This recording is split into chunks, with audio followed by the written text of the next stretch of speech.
News पर views में आप सबका स्वागत है। और आज हम बात करने जा रहे हैं, मुलाकात करने जा रहे हैं शुगर कंपनी से, क्योंकि सेक्टर है पूरी तरह से सुर्खियों में। आइए मुलाकात करते हैं द्वारिकेश शुगर से।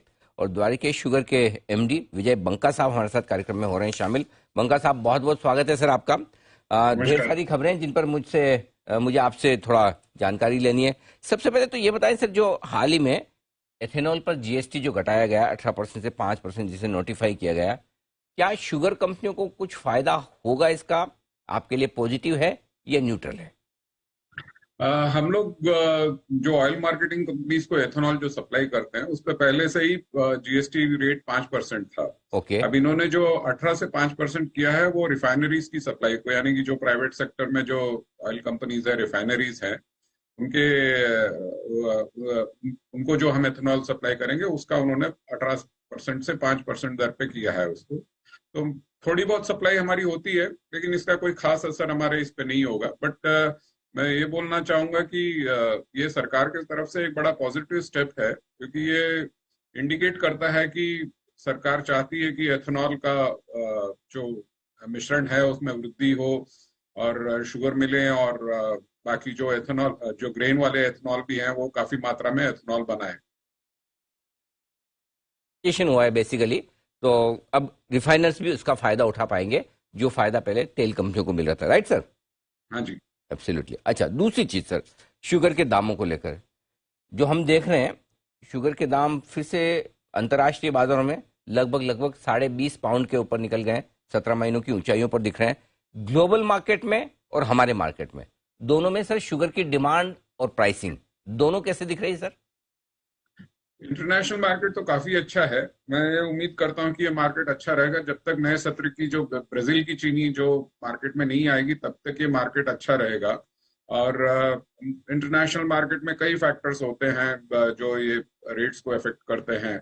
तो इंटरनेशनल मार्केट में ये भी चिंता बनी हुई थी कि शायद इंडिया से पूरा एक्सपोर्ट जो 8 से 9 मिलियन टन का उन्होंने सोच रखा था, होए नहीं हो पाए। बट उसी उसी सिलसिले उसी कारण ये इंटरनेशनल भावों में वृद्धि देखी गई है। 6 मिलियन टन का एक्सपोर्ट तो आपको जानकारी होगी, सरकार ने अलाउ कर दिया है। और हम उम्मीद करते हैं जनवरी के आखिर में, जब इंडिया के प्रोडक्शन का हमारे को एक निर्धारित कितना प्रोडक्शन होगा इसके बारे में हम कोई कंक्लूजन पे पहुंचेंगे, तो गवर्नमेंट से हम उम्मीद करते हैं कि 2 से 3 मिलियन टन की और एक्सपोर्ट का अनाउंसमेंट हो जाए। तो इंटरनेशनल मार्केट तो अच्छा है।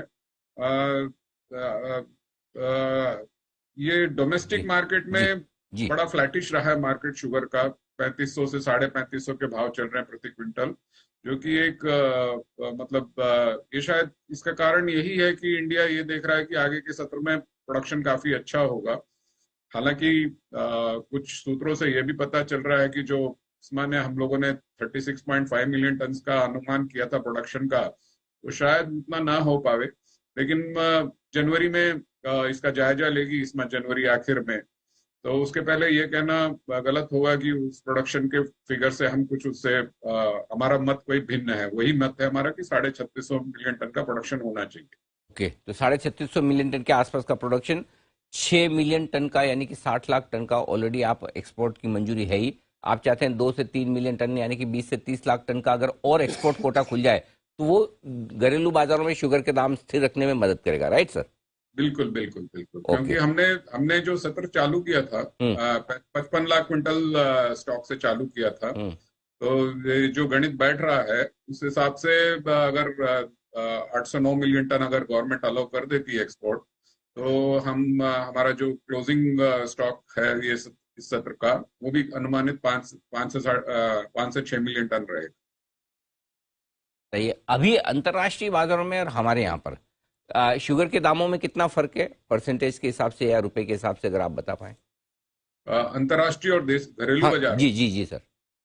नहीं, अंतर्राष्ट्रीय बाजार तो देखिए अलग प्रकार की चीनी का होता है। ओके। अंतर्राष्ट्रीय बाजार होता है या तो रॉ शुगर का होता है या रिफाइंड जी शुगर का होता है। जी। और रिफाइंड शुगर के भाव काफी अच्छे हैं अंतर्राष्ट्रीय बाजार में। ओके। तो अंतर्राष्ट्रीय बाजार में लेकिन रिफाइंड शुगर हर हर चीनी मिल बना नहीं पाती है। कुछ ही क्योंकि ये इसमें रिफाइनरी को ऐड करना होता है। तो रिफाइनरी की दृष्टि, ये व्हाइट शुगर, रिफाइंड शुगर की दृष्टि से अगर देखेंगे तो चीनी मिलों को अंतर्राष्ट्रीय बाजार में बेहतर रियलाइजेशन मिल रहा है इससे। कोटा आपका 2 से 3 मिलियन टन का खुल जाए तो फायदा तो होगा, ये सीधी सी बात बिल्कुल है। बिल्कुल ठीक बिल्कुल। बात है। अच्छा, अब बताएं सर, आजकल जो आम धारणा बनी हुई है कि शुगर कंपनियां हमारे देश की जो शुगर से पैसा कम बना रही, इथेनॉल से ही ज्यादा बन रही। शुगर तो मतलब ठीक है, ये हमारा मेन बिजनेस है, कर रहे हैं, वहां पर दाम में ज्यादा फायदा नहीं है। क्या ये सही है? ज्यादा प्रॉफिटेबिलिटी आपकी बाकी सारी कंपनियों की इस वक्त एथेनॉल से आ रही है? देखिए, इसको एक्चुअली हमको आइसोलेशन में नहीं देखना चाहिए, मैं मानता हूँ, क्योंकि चीनी मिल है तो एथेनॉल है, अब बगैर चीनी मिल के एथेनॉल हो नहीं सकता है। तो ये जरूर है कि हम ज्यादा से ज्यादा एथेनॉल बनाने की कोशिश कर रहे हैं, शुगर का उत्पादन कम करने की कोशिश कर रहे हैं, जिससे देश में जो सरप्लस प्रोडक्शन का जो वातावरण रहा है पिछले कई सत्रों से, तो उसमें कुछ सुधार हुए। तो अब ये सेगमेंट के बारे में अगर हम बात करें, चीनी सेगमेंट ज्यादा पैसा बनाता है या एथेनॉल सेगमेंट ज्यादा पैसा बनाता है, ये तो एक ट्रांसफर प्राइस का एक ये है। तो अगर हमारी ट्रांसफर प्राइस, अगर जो हम जूस या बीहेवी मेलोसिस जो हम चीनी शुगर सेगमेंट से हम एथेनॉल डिस्टिलरी सेगमेंट को देते हैं, अगर उसका हम भाव कम रखेंगे तो डिस्टिलरी सेगमेंट में मुनाफा ज्यादा होगा, और अगर हम कम रखेंगे तो उसी तरह चीनी सेगमेंट में ज्यादा होगा। तो ये बट एक इसका एक प्रॉपर डिफाइंड पैरामीटर है, तो इसमें मैं नहीं समझता हूँ, बट आपका कहना सही है कि डिस्टिलरी सेगमेंट में मुनाफा ज्यादा होता है। चीनी के भाव जो जिस प्रकार चल रहे हैं उसमें बस काम चल रहा है। आपने इनडायरेक्टली बता दिया कि पैसे अभी चीनी से ज्यादा बन नहीं रहे। उम्मीद करें एक्सपोर्ट का कोटा खुले, अंतर्राष्ट्रीय बाजारों में जो मजबूत दाम है उसका फायदा मिले। लेकिन हाँ, एथेनॉल की स्टोरी बड़ी स्ट्रांग है। बहुत बहुत धन्यवाद बंका साहब, समय देने थैंक के यू। लिए और पूरे सेक्टर पर विस्तार से आपने हमें जानकारी दी। आपका बहुत बहुत शुक्रिया सर।